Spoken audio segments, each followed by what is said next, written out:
All right, everyone, we're back here at the Alienware Analyst Desk, and we're getting ready for our next matchup. It's going to be Cloud9 versus Epsilon Esports. Should be one heck of a matchup. Of course, guys, I'm Golden Boy, joined by, of course, my partner in crime. That is what your title is now. We're not partners in crime. We're together, so fist bump it, explode it, fizzle away. That's right, baby girl. All right, and of course, the one and only Adonis, and joining us as well, ever so handsome. I had jokes prepared, but I'm not going to say them, okay? Because everyone was saying it's Savage Saturday here, and we were being very mean. So I'm going to be nice, okay? He has nice hair, okay? And which one, me? One and only Anna. Let's calm down there, okay? It's not too nice. We have Anatoly, and of course, he is the soft-spoken, ever so lovable, and in fact, probably the most charismatic human being on the face of this earth, QE3Q. How you doing, buddy? I'm doing great. I'm really excited to see this game against Epsilon and C9. It'll be probably the best game of today. That's right. I'm actually really excited for it as well. Anatoly, what about you? I'm excited to see the solo lane matchup in this matchup. It's going to be very exciting. These guys share a lot of god pull, similar to the junglers, actually, between these two teams. Yeah, you know, the andinster versus adapting debate has been going on forever. North America versus Europe, and it always boils down to those two players. Adapting has been the best player in Europe, in my opinion, in Season 2.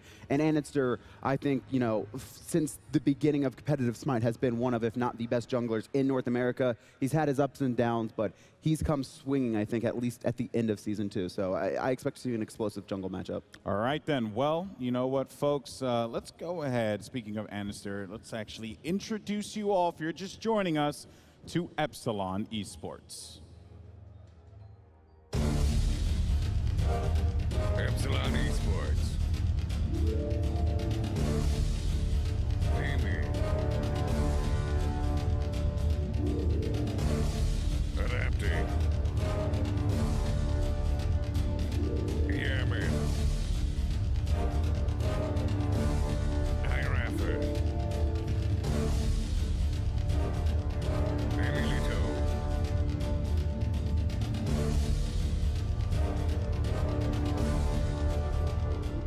All right, folks, my bad. I had a little bit of a brain fart there and said andinster. You know, it happens. It happens when you get my age. You know, you're just old. It's embarrassing. You know, you just have gas. In any case, though, you know, you just gotta call it like it is. All right, adapting. Got to talk about this young man, very talented player. Adapting right now, mechanics have been, you know, probably some of the best in Smite, and, you know, most notable for his Thor play, but that hasn't even been anything he's been focusing on so far. This guy's god pool runs so deep, and just look at that KDA, 8.7 over all of Season 2, right? And this is, you know, spring and summer too, when, you know, Epsilon wasn't even this dominating force. This guy has been the primary carry on this team for a long time. Yeah, he makes a lot of plays for his team, and his god pool, like you mentioned, is very versatile. He's only had one poor game from what I remember, which was the Thanatos game against Fnatic in the online SPL, and ever since then, he's actually turned it around, and he's just been dominating. I mean, his team's been an unstoppable force, right? I mean, you know, posting up one of the best records in SPL. I mean, they're just such a talented squad. All right, what about for you, QE? What do you think about not only adapting, but also Dimi too? Because if you talk about Epsilon, you got to talk about these young men. Again, so talented, and here is that Mercury play, as a matter of fact, which is pretty cool stuff, without a doubt. You know, and Mercury probably going to be a pretty contested pick between andinster and adapting. We know both these players have had a history of playing it. But, you know, a lot of what Epsilon's strength comes from is the soul lane. And look at that, you know, 8.7 KDA for adapting, phenomenal. And then Dimi right here, 11.4. He's known as literally the Undying because he does not die. 28 games in the fall split, 15 deaths. That's insane. Nothing this tournament either. I don't think he's died yet. Dimi is so dominant. He plays any god at such a high level, and he has such a immense god pool. It's really hard to stop Dimi doing what he does. Yeah, it's like, you know, I had talked about it yesterday, and I did want to shed some light on it. Like, do you feel that if they're able to, you know, get a couple deaths onto Dimi, that's going to probably shake things up a little bit? Yes, but you don't want to focus Dimi. That's the thing, right? If you're focusing the guy who doesn't die, that's a problem because more than likely he's going to get away with it, right? Yeah. And if you put all that effort into him trying to kill Dimi and it doesn't work because, you know, you don't expect it to work. He's so good at escaping ganks, so good at escaping, you know, even 3v1s under his, you know, on tower I've seen him get out of. If you put that much effort into it, it's a losing matchup for C9. Yeah, Epsilon is going to definitely take advantage if you do focus Dimi, specifically going to go focus on the dual lane or perhaps maybe steal early Gold Fury. Epsilon is a team that likes to do early objectives. They're not afraid to challenge the enemy team, so that's something that could be in their books. Also, I want to talk about the support player for this team, too. I figure we might as well, right? You know, you had mentioned before his deep god pool iRaffer. What do you think about his potential here for Cloud9? Surely they're thinking about, you know, this as well. Like, there's not much you could do, right, at that case. Am I correct? I mean, you know, there's not much you could ban out for him because he's just going to find something else to use. Yeah, iRaffer kind of fits the team composition that, you know, whatever. Sometimes, you know, players or teams will run, you know, we're going to switch up our jungle, we're going to switch up our solo, we're going to switch up our mid god, depending to fit the comp, and that's kind of iRaffer's job on Epsilon. It's whatever's going to help his team, help his carries get ahead, that's what he's going to do. And, you know, just yesterday we saw a phenomenal Ymir play. Yeah, Raffer is pretty aggressive actually. He likes to set up things for emiltoo, and especially for adapting to support him and make him do the plays. And not only the aggressiveness of Ymir, but he also likes to play passive gods like Sylvanas, and he'll play anything in between as well from that. Yeah. Do you think that we are going to see Ymir again, potentially? I think it's definitely a possibility. I mean, it worked so well yesterday, and I don't think, you know, there's any reason to not pick it up if you're looking to specifically pick off the enemy support. That's typically what Ymir's best at, is picking off opponent supports, walling them off on the rotations. And that's what we saw him focus on BaRRaCCuDDa yesterday on that Khepri. Yeah, you can't obviously dash through the Ymir wall, so he's going to be picked off every single time. You just freeze and then focus him down. All right, well, it's going to be tough without a doubt for Epsilon because their opponents are not only the crowd favorites here, but they're also the 2015 Smite World Championships champions, here to defend their title, and it's none other than Cloud9. Cloud9 G2A. Baskin. Andinster. emiltoo. JeffHindla. BaRRaCCuDDa.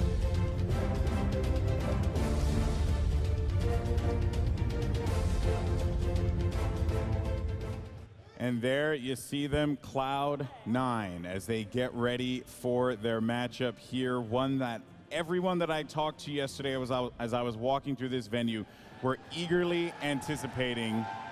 And I think they've identified that the camera's on them. So just look at, did you see andinster though? He is like, I think he's like practicing like a 1v1 versus Robot right now, but he is so intense. That kid is ready to play right now. You can just see his hands. Well, he knows the matchup that's in front of him, right? andinster, right, to get it correct. You know, and adapting, this is going to be a tough one for him, you know? So I would imagine that there's a lot of pressure that's going to be put on him. I mean, you know, one thing you had noted before was that he is the main shot caller for this team, right? So if anyone's going to be focused, it's this guy. He wants to make sure that everyone is playing at tip-top condition because against a team like Epsilon, there's no other option. So QE, we'll start with you. How do you feel about Cloud9 here? You know, again, just to reference the people I were talking to out there, they said, I think Cloud9's going to take it. I want Cloud9 to take it, but Epsilon is a scary team. Hey, Epsilon is pretty scary, but I think Cloud9 is prepared for this matchup. I think they expected it to face Epsilon, and I think they're really prepared and really excited to play against them. Do you think that they expected to play Epsilon? Well, yeah. Well, this from was the start, yeah. From the start, right? This was kind of the matchup that was built up, of course, when Fnatic went down to the bottom. That kind of threw ideas out there, but still Epsilon able to overcome. What do you think about andinster? We're going to talk to you, Adonis, about this because I know that you're a fan of him. You had noted him in the first portion of the notes. andinster versus adapting. This is the big deal here. He's one of the star players for this team. What do you think? I think andinster is phenomenal, and he does such a good job of directing MLC Stealth and JeffHindla, the core. And that's what's very important about Smite. Although it's become less about that and more about the carries rotating, the core is still important. Your support, jungle, and mid laner. And andinster is phenomenal in these smaller 2v2 and 3v3 situations. He's been known to make sure to camp stealth. That allows stealth to get very aggressive. And I expect to see this matchup in the mid and jungle dynamic to be pretty intense. I do expect to see andinster looking for some early kills. I think that's the strongest part of about C9. Their mid game, early game, mid camps fights with andinster, MLC, and Jeff. They're pretty strong together. They have a pretty good synergy. Totally. Yeah, when you've been around as long as C9 has been, your 3v3 synergy between those three roles has to be very high and strong, and this is why they're so successful. They make these plays in the jungle, and they just snowball it with little gains, you know, either taking the enemy's buff or looking to put pressure on the tower, or maybe stealing a gold for you. It's going to be tough for andinster and the rest of the crew, as we've noted numerous times here. But another player that we have to talk about is Jeff, the sexual beast incarnate Hindla, the one and only. This guy, you know, one of my favorite bits about JeffHindla is that, you know, in the notes, I'll always reference this. You just literally put Jeff the Sex Hindla, Canadian. Yeah, he's from Canada. That was the only feedback that I had. So I have no material here. I just have that he's Canadian. But that's all I need to know. You know, he used to lane with Pain Deviant, you know, the support player for Enemy, and they were the Canadian duo. They're the two-man that were together for so long. And, you know, JeffHindla has been a support. Not many players start out as supports, because support, you know, let's be honest, sometimes it's not the most fun role. But JeffHindla, he loves protecting players. He Rub the beard for good luck. That's his favorite thing, right? Is to protect BaRRaCCuDDa there, the man to his right, left on your screen. He likes to play this defensive style of support and allow andinster and Baskin to be the frontline initiators. Man, fresh out of chopping trees in the forest right there. Look at that face. My goodness. He just... Hey, you know what I did yesterday, too? What'd you do? I said, I'm going to rub your beard for good luck on my predictions. And I called Enemy. Oh, okay. I'll have to, you know... It's a magical beard. Yeah, I know. Well, we'll see. I think C9, you know, we'll save that for later. All right. Anatoly, what about for you?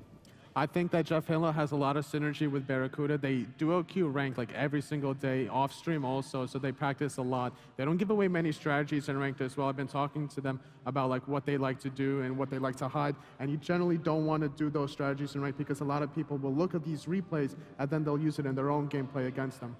Yeah, actually, another thing as well, Adonis, that you had mentioned, and when we had Incon up here along with Ataraxia, was the how they ban, how they play the picks and bans, yes. Right? Because it's like they think another step right ahead, and that's an advantage that Cloud9 has. But against a team like Epsilon with such a deep god pool and I mean just amazing skill, do you think that this advantage is going to work out for them? I think we'll see some target bans eventually, but you know, Cloud9, they're the most experienced team to have played best of fives. They're very often in these grand finals because they're so good.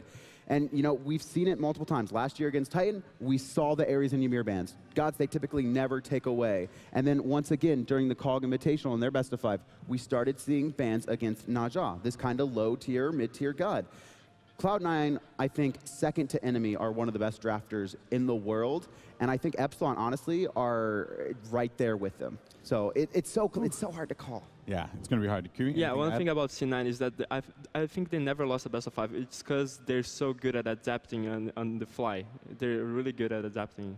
Well, adapting. I don't know. I think adapting might be better at adapting. Hey, that's a good dad joke, buddy. I've been learning from you. I had 3 Thanks, days man. in. Hey, you know, if you need some knowledge on terrible joke advice, I'm your man.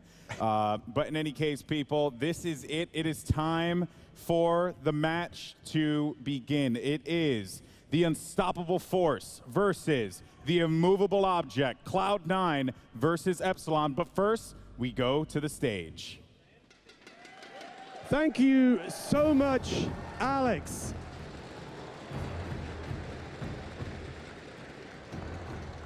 Guys, we promised you a fantastic day of semifinals here, and already we did not disappoint with an absolute classic. But our second one promises to be a real corker in itself. None other than Epsilon up against Cloud9. iRaffer, Sir, we've spoken a couple of times already now. How is today treating you? I feel good, feel confident. Should be good. Now, Jeff, the Sex Hindla. First time we get to speak. How are you feeling, Jeff? I'm really excited to play. I can't wait. Guys, are you ready to see these two do battle?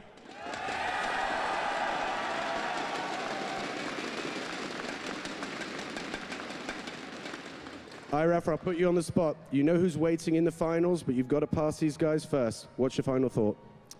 It shouldn't be a problem. You know, we have the official andinster, so it shouldn't be too much of a problem. Oh, I mean andinster, sorry.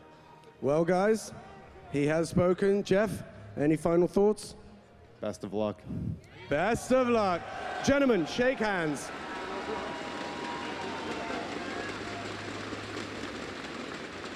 Such friendship. These are both absolute great teams. It promises to be fantastic. One more time, guys. Are you ready?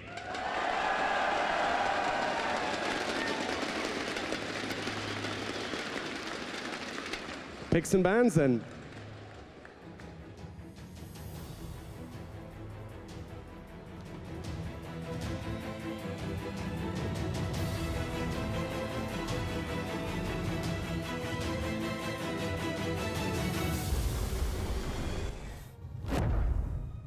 All right, here we go. It is time for the second semi-final matchup of the day. Epsilon Esports, Cloud9. It's about to go down, and already the bans come down immediately. Just no delay. I just want to see what solo matchup we're going to see here. We, probably see an Osiris here, something that Baskin has been notable for. That was kind of like all solo liners. It used to be Osiris Bologna, and then when Jing came, Osiris just got replaced. So now that Jing's getting banned out, I expect to see a lot of Osiris in this tournament. I'm not really surprised here that Bologna and Xingchen right off the bat are being banned here. I know Dimi really leans a lot towards Tier and the Sobek when these two are banned, so more than likely going to see that as the Capri and Sol do get banned. This ban phase went by pretty quick, and now we're moving to the first pick. It's going to be Zeus for Epsilon. And, Yammyn had such a great tournament so far, especially on his Janus. He's kind of like the unsung hero on Epsilon. We always talk about adapting. They're like, oh, Dimi doesn't get enough love, but Yammyn doesn't get enough love either. He played so well yesterday, but it appears he's going to be put on Zeus, so a pretty high damage mage in the mid.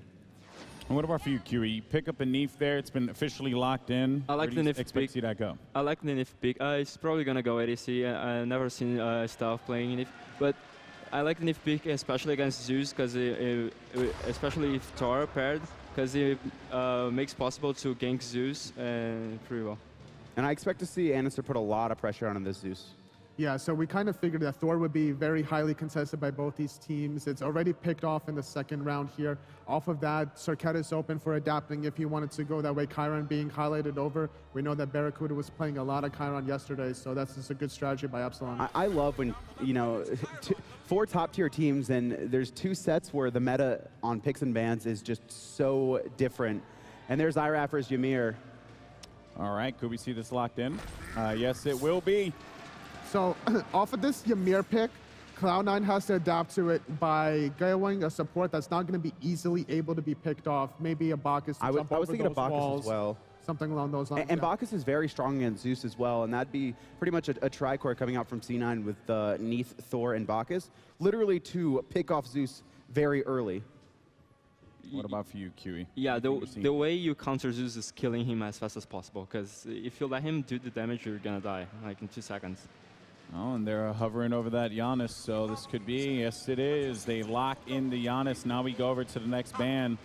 So right off the bat, we see here there's 3 global gods for Cloud9 with the Janus ultimate through space and time. It's going to allow themselves to reposition away from the Ymir wall. If they ever get stuck in a bad situation, Janus can bail them out. So that's a really solid pick against the Ymir. I really like these multi-global strategies. We actually saw Epsilon run kind of the comp that C9's running now very early in the fall split, and then they adapted and started switching it up and trying different things. Hunbat's banned away from adapting, and then Athena banned away from JeffHindla. So yeah, with Hunbats being banned here, Circuit is still open. Maybe the best stat, as the Bacchus does get highlighted over for Cloud9, like we mentioned. They needed to go with support that wouldn't get picked off by the Ymir in the jungle corridors. One thing here is that there's so much dive potential on Zeus. I think this is going to be a game based around kind of these mid-game team fights, and I expect Cloud9 to be the aggressors. Yeah, so like I mentioned earlier on, Dimi definitely likes tier when Xingqian and Bologna is banned. Kiri, what about you? What do you see right now? Last pick coming in for Epsilon. What could it be? I guess it's a Mercury then. They decided for you, potentially? But Adapting is pretty good as Mercury. He's probably one of the best Mercuries of the world. Maybe it's between Adapting and andinster. Yeah. Do we see it, the AMC, Nah, at this point? No, we don't see a Moose and Cobb. There's no way they would go a Moose and Cobb without any escape. Especially not with Mercury and tier. Yeah. So it's like so risky. We mentioned actually in the beginning of the tournament when it started that Mercury would probably be like a highly contested pick. So we might see Mercury more throughout this set. This could be the pick that gets banned out, right? Okay. Just how Circuit should have been banned out by Paradigm much earlier. You know, Mercury could be that pick that we see banned out in games 2, 3, and 4. All right, let's go. Predictions. Start with you, Kiri. Cloud9. Based off of this draft, I'm leaning a little bit towards Cloud9. Cloud9. I'm C9 all day. It doesn't even need to be a question from me.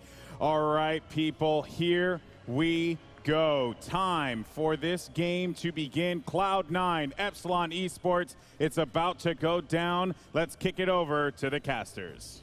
Ladies and gentlemen, welcome to Game 9 of set number 2 today. It's a best of 5 between Cloud9 and Epsilon. Let's hear you make some noise. Well, guys, been waiting for this one for a long time. Long time. This, to me, is the main event, right? We've been waiting for this game for months upon months. A nigh on undefeated Epsilon finds themselves against Cloud9 just in semis. Winner goes on to fight enemy for the 500,000. Yeah, I mean, just thinking about the matchups that both these teams have. They have BaRRaCCuDDa versus emiltoo, andinster versus Adapting, which is the big one. That's Baskin. Let's see if we can pressure out Dimi. Well, we'll answer a lot of questions here today. A lot of people have been wondering how strong is this European Epsilon squad going into the defending World Championships.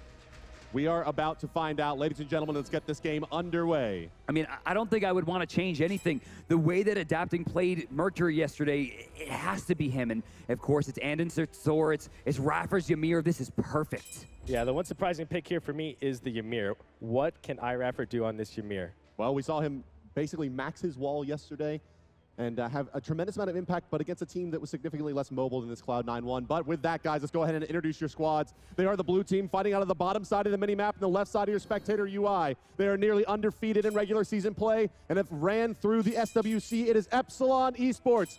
Dimi is going to be your solo lane tier, adapting in the jungle as Mercury. Yammyn in the mid lane as Zeus. iRaffer supporting as Ymir, and joining him in the duo lane, it's emiltoo as Chiron. Their opponents are wearing the red trunks out of the top side of the minimap and the right side of your spectator UI. It's Baskin in the solo lane as Osiris, andinster in the jungle as Thor, MLC Stealth in the mid lane as Janus, JeffHindla as your support Bacchus, and BaRRaCCuDDa as the carry Neith.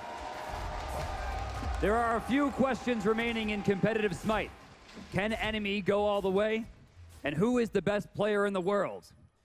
One of those answers we might get right now, because Andy and Adapting have been fighting for that spot for quite some time. It's been back and forth for now years. Adapting finally making his play into true competitive Smite, finding himself in the Pro League and putting himself right at the top. And it's so incredible how both these players have the same exact playstyle. Not only do they play the same gods, but they have the same aggressive, I'm going to lead my team into the fights. So we got an invade coming out. Looks like Baskin's going to be able to steal away that blue buff.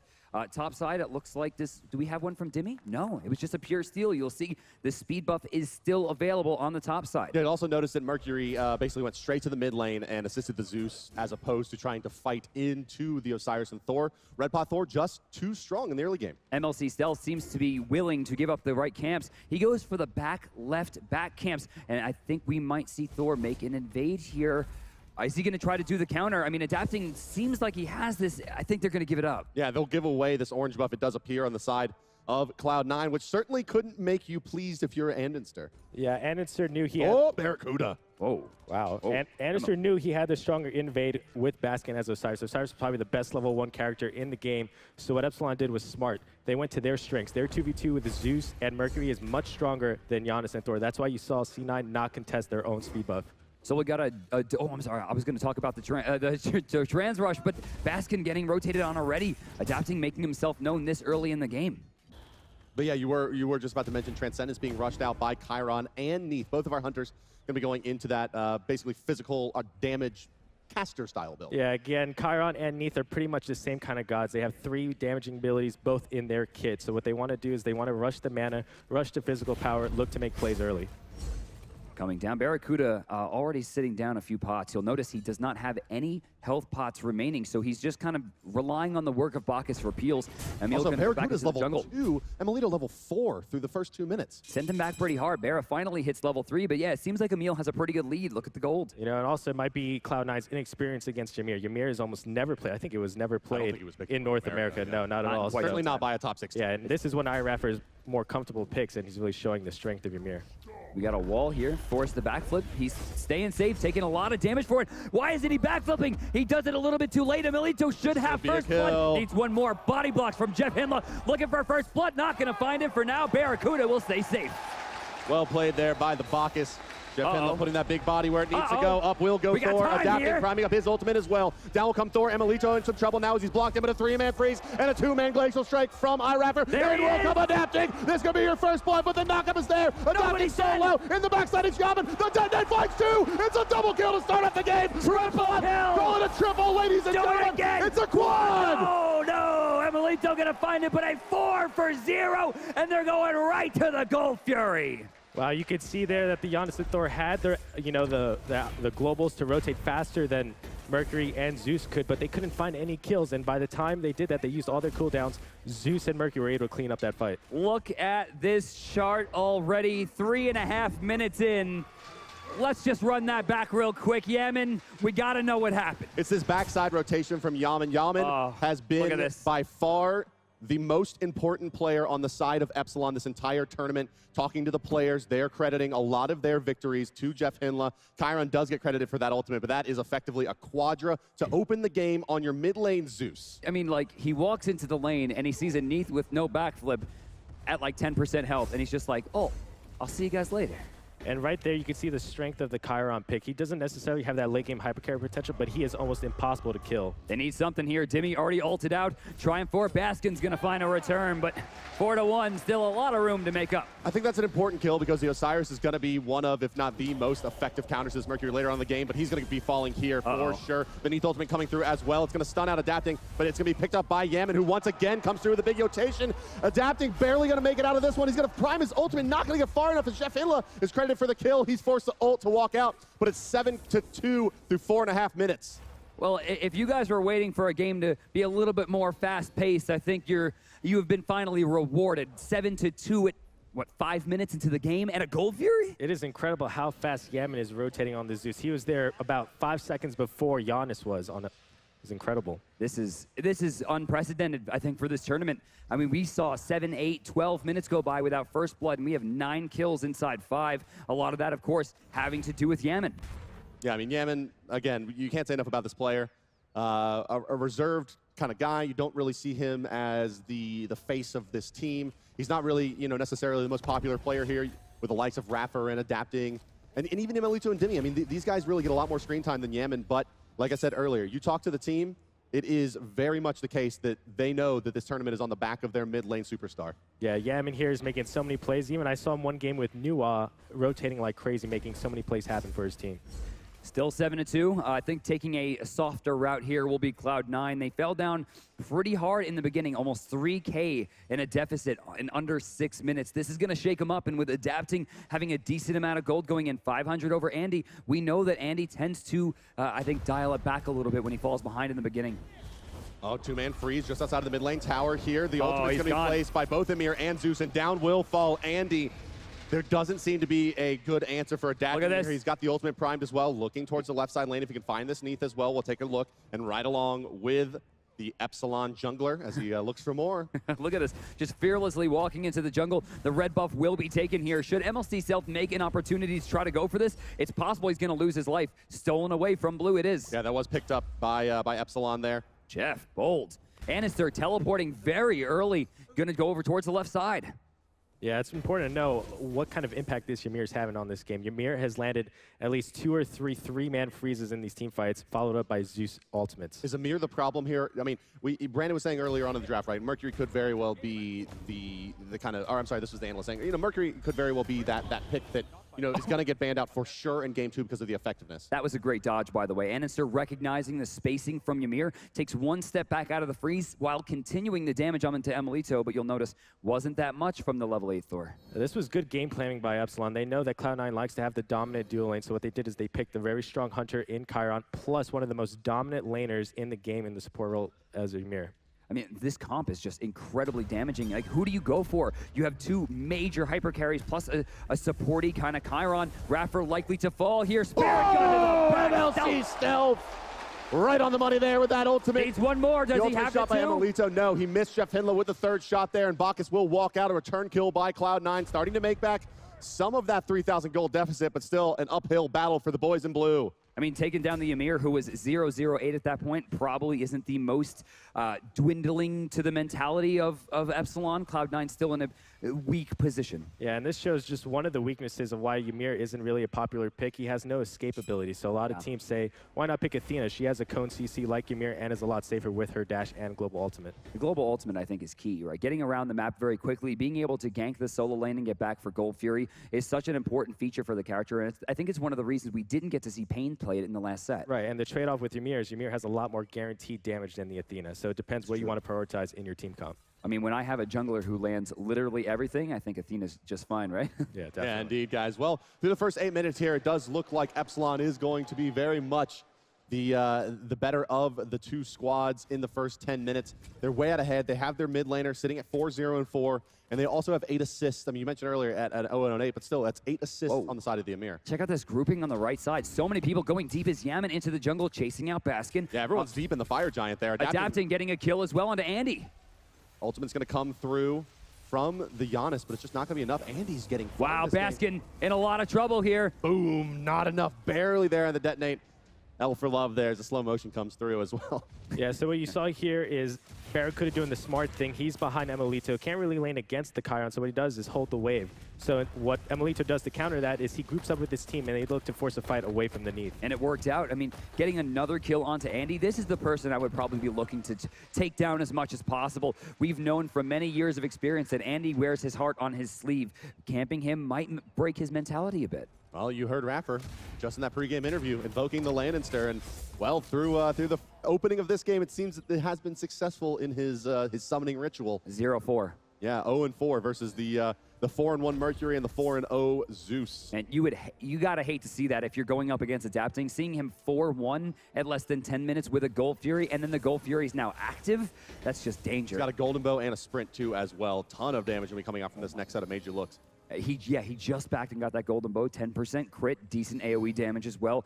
He's gonna have to get to the back line. Stealth has proven that he can move around very quickly, but I wanna see Stealth take less of a damage route and more of a route to try to help out his team in terms of movement. It seems like they're getting caught out of position a little bit, namely BaRRaCCuDDa and Andy. If he can use those portals as more of a defensive measure, it'll probably be better. Well, he has gone for that max CDR build, so it's stand to reason that it will be that kind of utility Janus. Yeah, right now you see Mercury trying to push his advantage on the Thor, going for the speed buff invade here.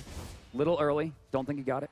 Did not get it. It will go to the way of andinster, but Adapting being the fly in the ointment. Yeah, it was still a good play by Adapting because there was nothing on his side of the jungle to take, so why not try to go for that steal on andinster's speed? And look at that. Immediately gets back to the mid lane right as the creeps meet up. He misses nothing. That was a beautiful invade.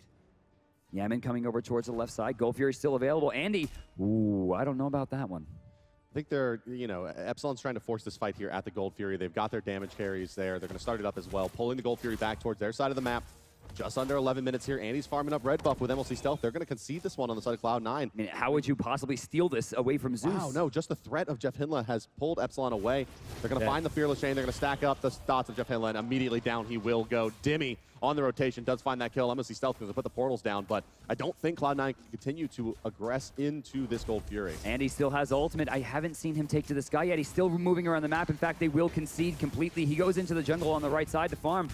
Yeah, and this is what separates a good team from a great team. C9 knew they had to give up the gold for you. So what did they do? They got farm where they could. They looked to split push. You see Thor went to the right lane, to the solo lane to get as much farm as he can and try to cut their losses. But poor Baskin was actually waiting for that to spawn, but by the time the Gold Fury went down, Adapting was able to rotate over and pick it up, forcing him away. And that shows how much control Epsilon has in the jungle. C9 has no idea what the timers are on the mid-Harpies. Overall, I mean, Epsilon's just in control. Let's go to the graphs. We'll show you. We're only 12 minutes in, and it's about, what, almost 5K? Yeah, it's getting pretty up there in terms of the lead. And I mean, overall, right, I mean, look at the ward coverage coming out from Cloud9. It is extremely deficient. Epsilon all over the map with their wards. You know, better ward coverage there does get Cloud9, you know, it's some interesting insight into, like, the orange buff and the red buff were up when Thor basically went and farmed out the right side lane. Could have taken something away from Adapting. Now, Baskin is level 13. He's keeping pace with everyone right now on Epsilon. Maybe not in the gold department, is slightly behind his enemy solo laner, and is fairly behind, almost 1,000 behind the jungler. But at the same time, it's Osiris. He's very tanky inherently. He has, you know, anti-damage to ensure that he can go toe-to-toe with the Mercury, who shows up out of nowhere. BaRRaCCuDDa getting out of there just barely. It has to be the Osiris that's the way back into this game for Cloud9.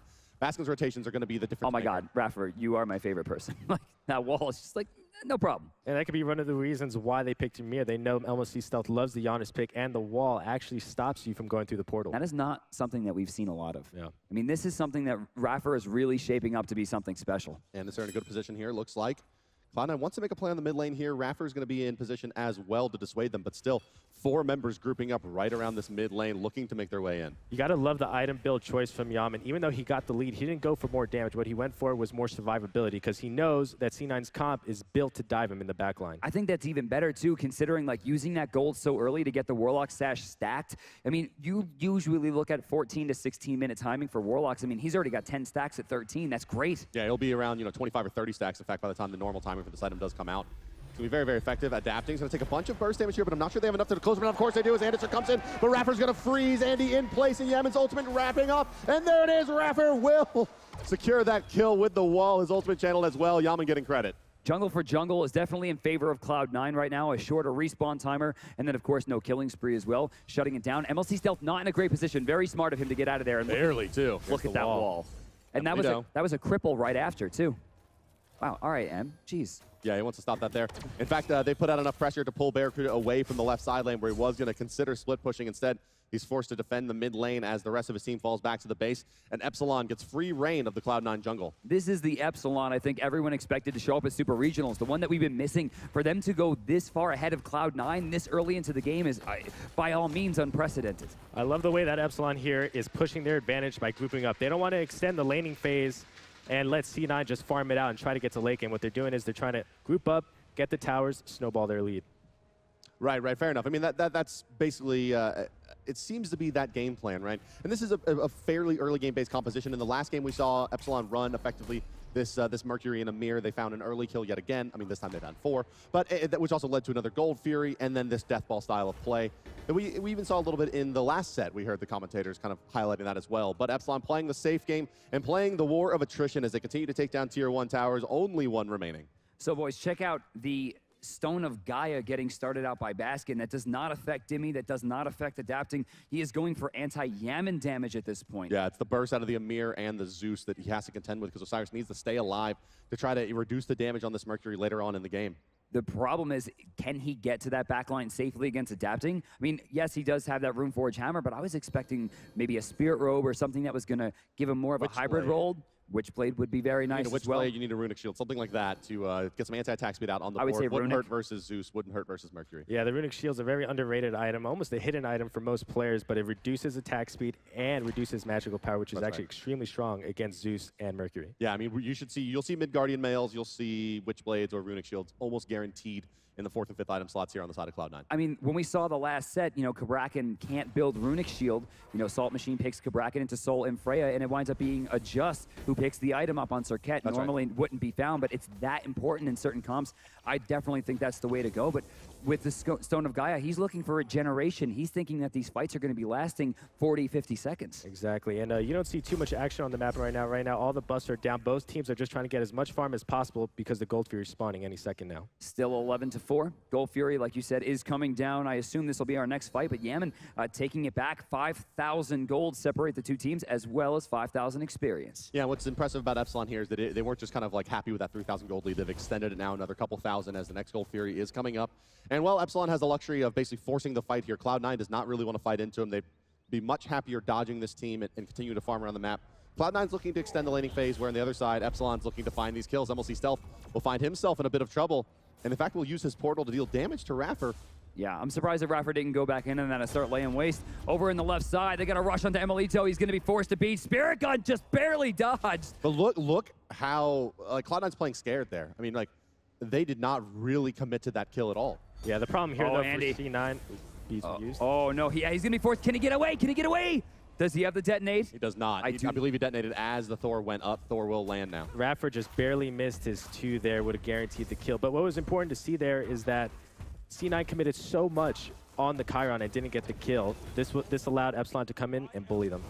And Pole missed it. Speaking of bullying, Dimi going to keep Baskin out over on the right side. MLC Stealth trying to make his way in, as is andinster. Gold Fury sitting at about 50% HP, just over 5,000 HP now as it does reset. There comes the Fearless and Cleave combination into the freeze by iRaffer. iRaffer finds himself in a good bit of trouble. Psycho Crusher over the top from Osiris is going to be enough to find a kill. In return, however, one has fallen. JeffHindla is down as well. BaRRaCCuDDa finds a kill onto Yammyn, but in will come Adapting, and Adapting will erase one as andinster goes down, but Dimi finds a return kill yet again onto Baskin. The ultimate coming through Matt. Oh, wow! Adapting with the sidestep. He's got to have eyes behind his head. Oh my, I don't know how he juked that. He's a Tribes player. BaRRaCCuDDa and Stealth still alive. They're aiming towards the Gold Fury, but they're going to be forced to escape. Dimi looking fresh here as he teleports back in. And why that fight was somewhat even is because Epsilon pressured out the Thor, but he managed to get full HP, come back in. As if you saw Ymir, he had very low HP, and they still took that fight. Actually, Epsilon was pretty lucky there.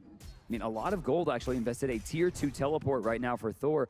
He's kind of far behind, and you'll notice he's not going into that normal full CDR build that we see from a lot of assassins. He's going back what looks like into another heavy mace. This could be Titans, it could be Brawlers, it could be Crusher, but it is certainly not Spirit Robe or Mail of Renewal. Yeah, Andy right now in his head thinks he cannot go defense. The only way he's going to have an impact in this game is if he can help kill Yammyn or Adapting. And the only way he could do that is by rotations with the teleport or with damage through pen. The problem here, though, is not... Cloud9 just doesn't have the opportunity even to dive the back line. Epsilon's been doing such a great job of poking them out. I mean, you look at the build-up from Adapting here. He's gone Golden Blow into Rage Blade into even more crit, which means these long-range Mage looks, you know, when combined with Chiron getting that free damage and Zeus poking with Chain Lightning, you're seeing Cloud9 entering fights at 60%. I mean, you saw JeffHindla get exploded at the Gold Fury, basically caught out of position just barely by a wall. Well, Jeff, right now, level 11, 3 levels behind Ymir, who is one of the best scaling gods in terms of level. I mean, he gains, what, 104 health per level? That's right, yeah, and it's one of the absolute worst possible situations you can be in a game of Smite when the enemy support, especially one like Ymir, yeah, this is completely contested, is at the same level. Yeah, look, it's going to be a trade on the right side for Cloud9. They're just going to take a tier 1 and be happy with it and try to defend their tier 2s. But when your Ymir is the same level as the enemy jungler, it's impossible to kill him. Like, you cannot kill him. andinster is doing essentially nothing to Ymir. Yeah, this is very smart by C9 here. They know they got lucky last team fight. They know they can't fight up a straight 5v5 when both teams have all cooldowns. So what they do here is they split up Epsilon. They look for as much global gold as they can with their split push on the right side. They're trying to hold off 3 on the right side while Epsilon is going to be trading a tier 1 for a tier 2 here. Cloud9 comes up with the big play. In will come Adapting. MLC Stealth can use his ultimate, and away he will go. The rest of the team out as well. No, it's Bane. It's Bane. Adapting gets some trouble here. They're going to use the Neith ultimate as well. Thor is up. He's on the mark. Adapting's going to hit by Neith ultimate now. Beats her down, and that's a kill onto the enemy carry. Cloud9 finds a tier 1, a tier 2, and a kill onto the Mercury, but in return, Epsilon gets themselves a couple towers. It's going to be a tier 1 and a tier 2 for a tier 1 and a tier 2. They're going for the Phoenix. They're trying for it. emiltoo going to back very, very quickly. I don't know if he has enough time. They're trying for it. They have no minions, and they know it. They are out of here. It's the only way that they can force Epsilon back there, though, is to try to aggress into the base and force them. I mean, not a bad call, though. Really risky stuff, but great call. We're shaping up for a base race here. I think if Epsilon tries to break the base, Cloud9's just going to dodge.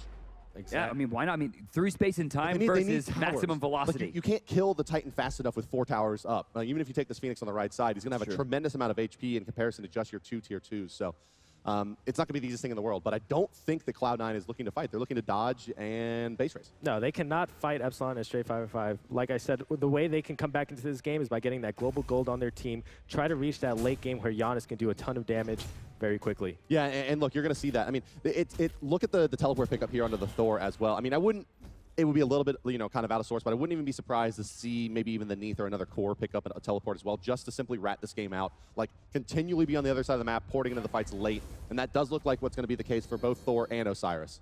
Rotating over towards the right side, warding up, 22 minutes in. It doesn't feel like it's been that long. He looks... Is this still game one? Like, what's... This game has been so crazy. I mean, it was such an amazing and explosive start from Epsilon. They've seemed to be completely uncontested at all objectives here, and now Cloud9 is forced to make a stand as the Fire Giant is started up. Are they adapting, going to get blocked off? Yeah, didn't get to the back line. Thor taken to the sky. Hindla's going down early. Let's take a listen in with the Epsilon comms as this fight continues on. Yammyn has fallen. I'm ulting with Thor. I'm dead, I think. Osiris. I'm dead. Maybe it's mid pushing. I got it. Alright. I'm backing active back for Neith. Kill the Janus. Can we kill the Janus? Right. No, I can't. Get out. I really need help, guys. Yeah. Get out, okay? Can you defend left? Should just stay with me, man. Yeah, I was in the fire pit, like next to you. They were behind by a lot early on, but the world champion Cloud9 continues to fight back. BaRRaCCuDDa finds a tier 1 as well as a 4v5 engagement won by the world champions. I mean, this is what makes a world-class team. They say in traditional sports, right, defense wins championships, blah, blah, blah, right? In MOBAs, playing from behind is that same kind of idea. If you have a team that can play from behind, you can be the ones that find the victories. Dimi is going to get exploded on the left side of the map, and Cloud9's right back into this one. Ladies and gentlemen, raise your Hindlas, where Cloud9 will take a tier 1 and tier 2 on the left side. Yeah, this has been incredible play by C9. Epsilon all early game have been outplaying C9, but C9 has been out mind gaming Epsilon. What they're doing is they're splitting up their forces. Yammyn felt like he was safe in the middle of the Fire Giant pit. They all collapsed on him, killed their priority target, won the fight 4v5. That was incredible. All the way through. I mean, winning a fight 4v5 against Epsilon is not something I think a lot of people will ever be able to make claim towards. And yeah, I mean, as we were saying earlier on, Baskin Robin is the key to victory here for Cloud9. He's really the only character that scales aggressively enough in terms of his base HP and base protections that he can stand up to some of these damage carries. I mean, Epsilon has almost twice the late game damage potential as Cloud9 with their gods, and Osiris is going to be the one that's going to be disruptive, but MLC stealth is factored in huge in these fights as well. Well, I mean, look at Baskin's build. It's anti-attack speed with the Frostbound Hammer. Midgardian Mail is going to be coming out next, or Nemean Lion, plus he has the Shield of the Underworld. No matter what he's building into next, it's a counter, a guaranteed counter against both emiltoo and adapting. This is super smart play. Yeah, right now this game is really on the back of both mages. Yammyn on the Zeus, can he stay alive while being dove on by andinster and JeffHindla? Or can Stealth get out the damage fast enough to take them out? Also, look, I mean, you got to love what Cloud9's doing here with both of these teleports, keeping them both at rank 2 and making sure they always have 300 gold in hand. And it really just like min-maxing here their gold. They know they need these items badly. They need to get them out more than they need, a 5-second teleport versus an 8-second teleport. Early on, there was a pretty big lead. 3,000 gold at 5 minutes sometimes is the end of the world, but 1,500 gold, less than that actually. Well, if this was like Fnatic, right, this game was over. Yeah, that's right. True. I mean, like that's what I was saying, right? I mean, like when we talked to the players, basically what Epsilon was saying is that, when they would get first blooded out, that would just be an F6. Let's go to the next game. Let's continue the scrims. We know we lose this game. Cloud9 really knows how to play this one from behind. I mean, the minute that they got down, and this is by no means a composition that's exceptionally good at playing from behind. It's just the players. In will come iRaffer. He finds a 3-man freeze. The ultimate's going to hit 3 as well, and exploded yet again is Andy. This is a fight that Cloud9 has to take now as the Fire Giant is going to be pressured by Epsilon. It does appear. That was such a clean play from iRaffer. He got in there. No one on Cloud9 was ready for that whatsoever. And then follow-up after follow-up after follow-up. Epsilon gets one clean kill and now controls this side of the map. Yeah, iRaffer pretty much got the dream. What you want to do as a support, look for those group ups. A lot of times, your teams say, okay, they have an AoE CC, spread out, but sometimes they clump up, and iRaffer took advantage of that. 16-11 now. Epsilon still with a moderate lead, 2,300 gold, although the experience difference, I believe, is now in favor of Cloud9. Yes, it is indeed. Cloud9 will take the experience lead. Gold, just over 2,000 here, still in favor of Epsilon. Fire Giant going to be pressured by Epsi. They're going to be counter-warding here and just really forcing Cloud9 to fight into them. iRaffer doesn't have blink up. He uses his wall. Backflip going to be out to trade. Remember, that backflip cannot get over the wall. By the way, you'll notice that Baskin also has his passive active, meaning he's going to be able to chase down even harder, especially with that Frostbound Hammer. Yeah, I actually would really like to see Epsilon try to get level 20s on 3 of their level 19 characters. Baskin accidentally pulling the Fire Giant, taking a small amount of damage in return. Dimi taking a little bit more, though. Poke going both ways here. Epsilon does seem to have the better poke composition, of course. That is without unstable vortexes hitting everybody every once in a while. But Stealth just clearing out minion waves on the right side. This is the dance of the Fire Giant. Dimi took some damage there. Baskin out of position. Stealth trying to keep him safe. BaRRaCCuDDa from the side as well. Not going to get much off the Spirit Arrow. Adapting, going deep, but Yammyn's already gone.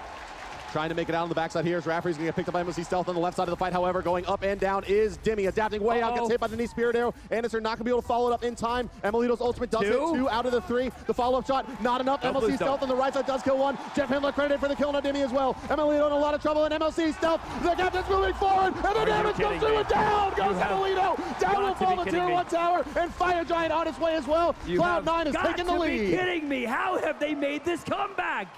They're in the lead. They're about to take it. Fire Giant is all alone, and it's just adapting on the wrong side of the map. Cloud9 poised to take game 1. That team fight was a classic bait by C9. You never want to go on the tanky target if you're Epsilon. What they did there, Baskin said, hey, come freeze me, I'm alone. As soon as they committed onto Baskin, he popped his shield of the underworld, and then everyone jumped on the Zeus. Yammyn got exploded. Yeah, as well, I mean, in addition to that, right, Adapting moves up that left side to try to cut off BaRRaCCuDDa, who is kind of chipping away at the edges. He actually uses his dash and then is really out of position, can't rejoin the fight, and he really is a lot of the damage in these engagements.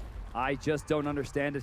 I mean, they have a pretty significant lead. It's only going to get bigger. Gold Fury's available. They go right towards it after the Tier 2. All Phoenix is now exposed for the side of Epsilon. Cloud9, decent lead. Fire Giant buff. People have caught back up in experience. Adapting has a 1-level lead. Everyone else is either tied, except for JeffHindla, or have gained the lead. Look at BaRRaCCuDDa, a level now over emiltoo. Really an unbelievable performance here. I mean, we're sitting here 6 minutes ago saying Cloud9 is dodging and maybe looking for a base race to get back into this game. And instead they decided, well, let's just fight them.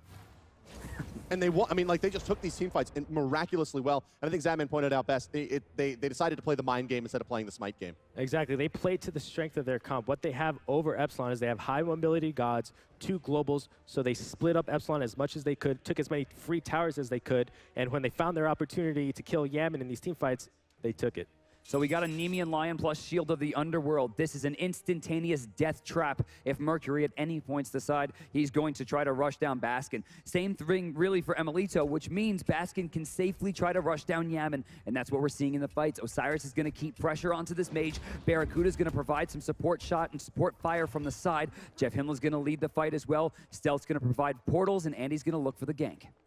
Yeah, and actually the best target for Epsilon to go on in these team fights to really turn the tide is andinster. He went for a full penetration build, has only a Tier 1 defensive item. Mercury can almost one-shot him at this point of the game. They've killed him 7 times, though, and I mean, is that it? I mean, like, yeah, I guess you're right. In the last few engagements, there hasn't been those kills on the Thor guys with Fire Giant buff. And looking at the left side, Phoenix is Cloud9 trying to break the base of Epsilon. Let's take a listen in with the boys in blue. Okay. Alright, everyone back up. I'm gonna go with purple. I'm gonna go with purple. Everyone back up. Go to get the purple real quick. I think we can kite their engage pretty easily. Alright, we have to make sure for Zeus ult. Yeah, care for Zeus ult. Care for Zeus ult. I have heavens. I'm still here with you, BaRRa. Alright, I got missing a couple people. Chiron's right. Guys, go right, guys. Okay. Chiron's right. Everyone go right. Missing Merc. Everyone be right and start poking. They're between. Okay. I poked Merc a little bit. Nice. Alright, listen. He's basing. Merc's in base. Zeus is like Can rotate mid. Yeah, I have a wave. I'm rotating mid. I'm rotating mid. We're on our way. Okay. I'm rotating mid. There's 2 on right. I'm pretty stuck. Kind of coffee. Let's push right. We should be grouped, dude. Yeah, push right. Merc's in mid. Be careful. Push right group. I'm just poking Merc. I'm fine here. I'm fine. Nice. That's Ymir, please. Ymir blinked on. Kite it. Nice. Are you guys okay? Yeah, we're fine. My shell's down. Fuck. Yo, come in on this Phoenix. 100% commit. There's 3 mid. Let's wait for wave. There's no rush. Yeah. Our fire runs off in 40. So we have to go this way. Just care for my blink. Are you good? My shell. Yeah, I'm smoking. Nice. Yeah, blink on. That's our engage. We can push this. Push on this wave. Push on this wave 100%. Dimi's really poked. I'm gonna come in on Phoenix. This on Phoenix. Tears spoke. Phoenix. I'm pushing him off. I got stunned. I'm ulting up. Heavens, Phoenix almost dead. I'm on Chiron. Go on Zeus. Nice. Zeus, I'm on Zeus. I'm on Zeus. I ult Zeus. Big ult. Phoenix. I got Phoenix. Good job.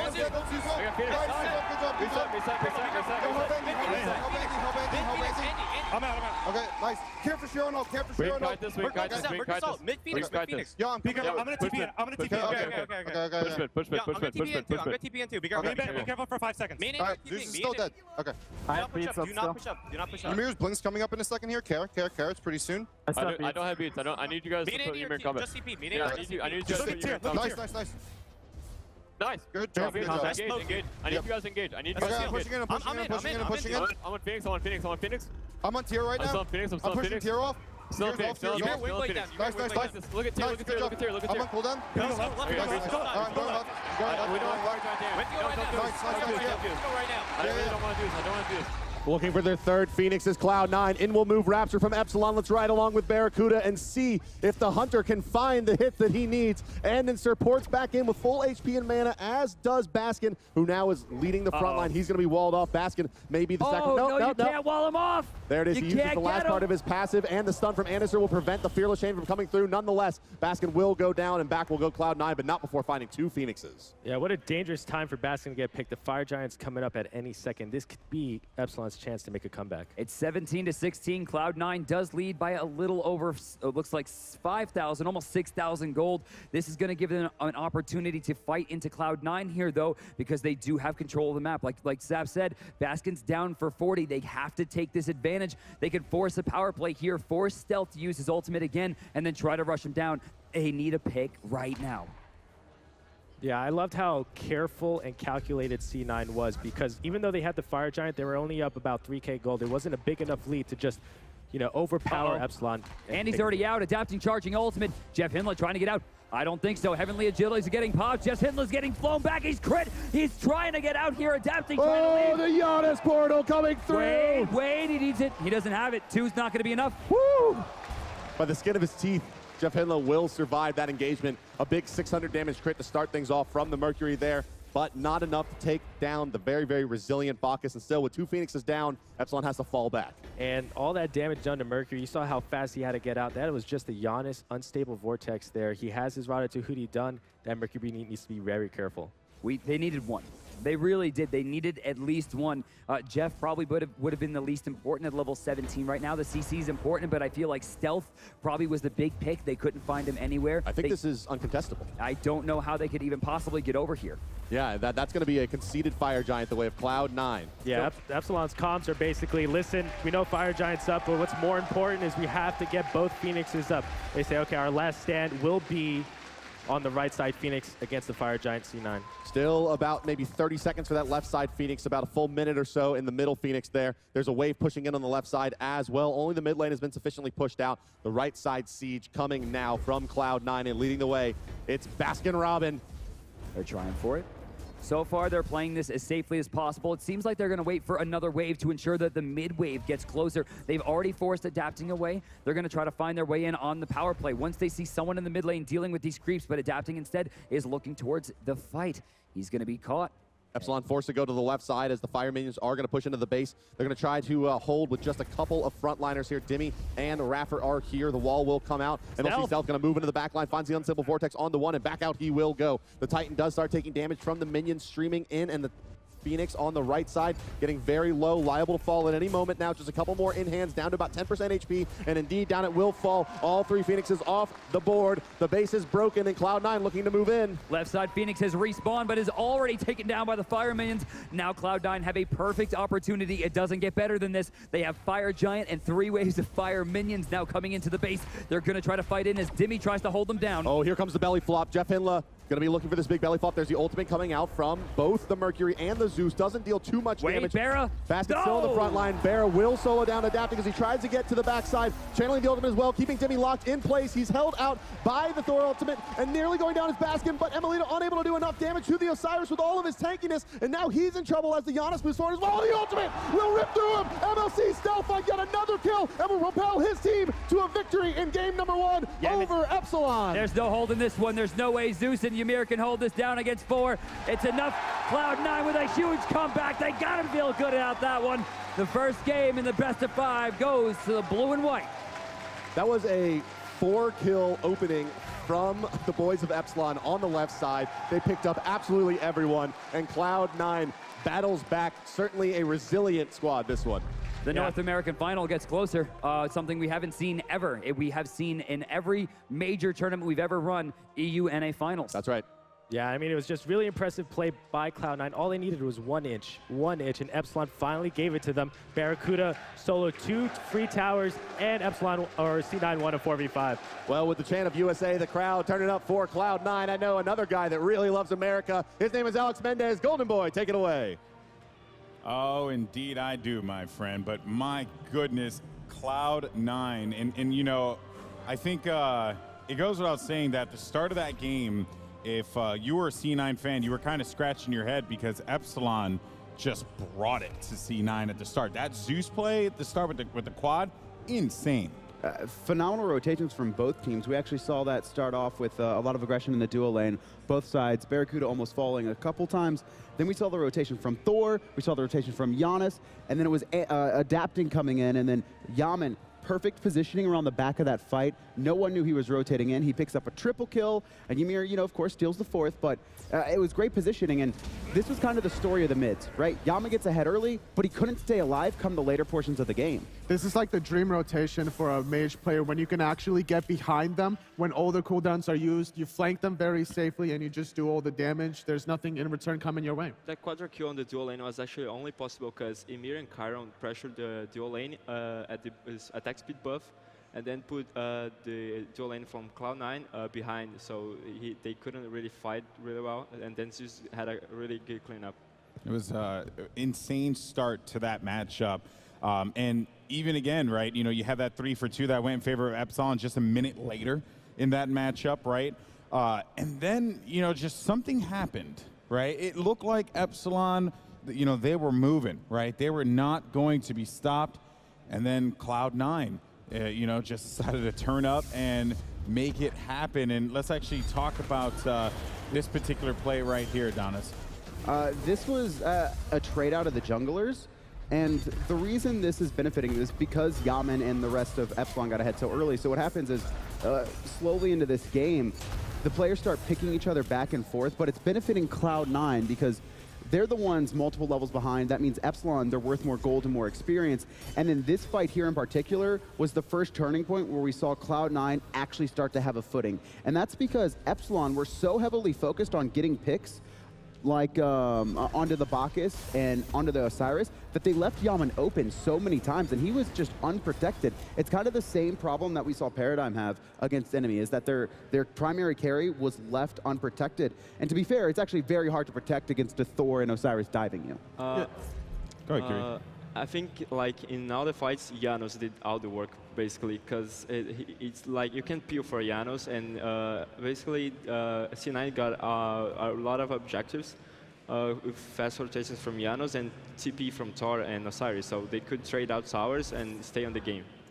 What about for you, Anatoly? So what did you see from that? The problem was that Yammyn was unprotected because they blew all their cooldowns, like you mentioned earlier, on the Bacchus and then on the Osiris. So there was no peels remaining for the Zeus. Whereas a Janus, you don't have to get peeled for. You just peel for yourself. You beat, you ulti away. There's no problem there. And they did a perfect Janus pick to counter the Ymir. So if there was ever a situation where the Ymir wall would cut him off, the Janus ulti would just protect all of them. Yeah, I mean, the Janus play was one of the coolest things throughout that matchup for me personally. Let's take a look at the player damage now and see some of the glaring stats. I mean, look at MLC stealth with that Janus. I mean, just the impact that he had on that game. Every team battle that he, you know, just his presence alone was enough to warrant fear out of the Epsilon side here. What does Epsilon need to do to stop this from happening again, Adonis?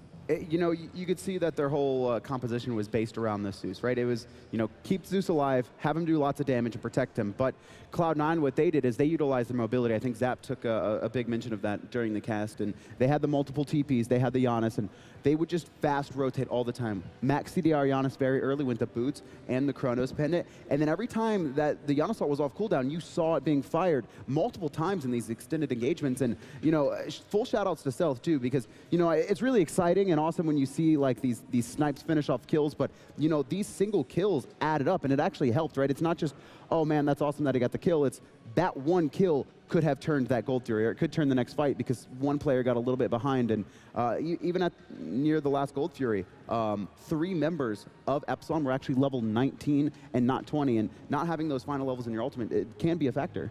Yeah, Janus brings definitely a different style of play. You know, Zeus brings the burst, Janus brings the mobility, and in the late game, the mobility won. And yeah, I guess, you know, in talking about the late game, that 4-for-0 wipe that C9 had, I mean, you know, it's just all of these plays just added up, and pretty much just Epsilon could not do anything. But let's actually take a look at the map control graph here for 5-minute intervals. Now, you saw it at the start of the game. Epsilon, lots of control, right? That was due, of course, to that 4-man death wipe that ended up occurring there. And then as it continued to progress, still Epsilon had a lot of control. What are some takeaways here for you as we get into the 15-minute mark, Adonis? The fact that Epsilon had so much control in that jungle and Cloud9 were able to fight back. I believe they're down 5,000 or 6,000 at one point.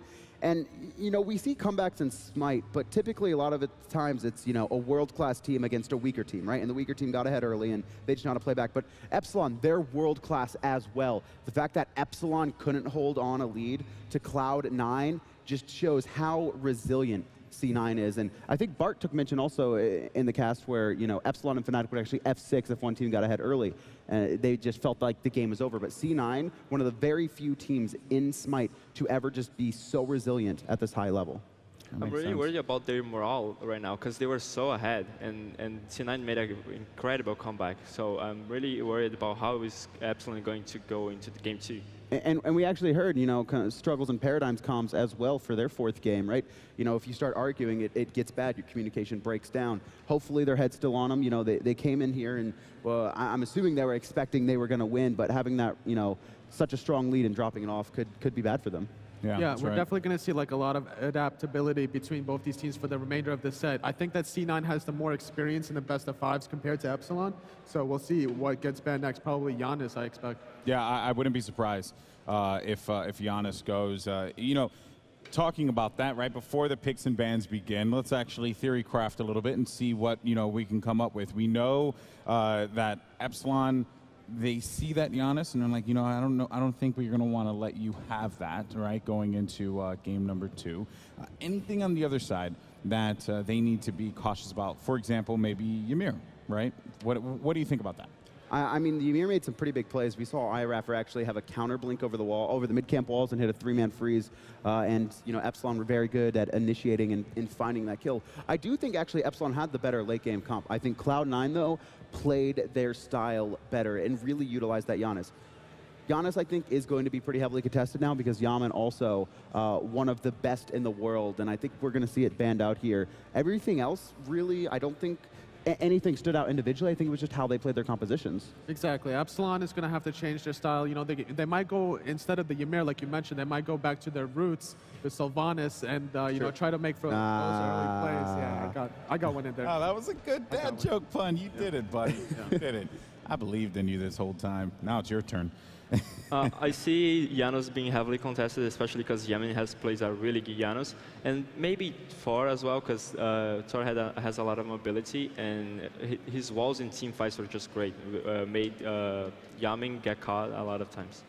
Yeah, I was actually really, again, there's so many things to take away from this one, folks, but everyone in the crowd, it didn't matter if it was Epsilon, it didn't matter if it was Cloud9, everyone was cheering because that was just such a world-class game between two teams that could have very well been battling it out in the finals of the Smite World Championships. Again, just 5-star across the board. Seeing how Cloud9 was resilient, Epsilon's immediate, you know, aggression, those things are something that, you know, it makes for a good book, a good night's read. Now we have potential picks and bans coming up here in a few. Let's actually talk about some more of them. What do you think about, you know, I guess what does Epsilon go for here? I mean, of course, they have the option between first and second pick. I'm going to assume they'll take first pick. So do you think that they stick with the game plan again, stick with it being the same thing, or do they try and change it up? I think once again we'll see Jing and Bologna banned out. I think these teams have kind of decided that one will ban the other, especially heading into that first pick. I mean, this is one of the few games where I feel like solo lane didn't really alter the dynamic. I felt like both solo laners played phenomenally. I just think the Osiris was a little bit more effective at diving the Zeus. And it's the fact that, you know, Dimi can't really dive a Janus at all. So much mobility, so hard to lock down. It's going to be tough, folks. All right, guys, here we go. Game number 2, Cloud9, Epsilon Esports. If you're just joining us, Cloud9 is up 1-0 in the series after a hellacious matchup in game number 1, but it's time for the picks and bans.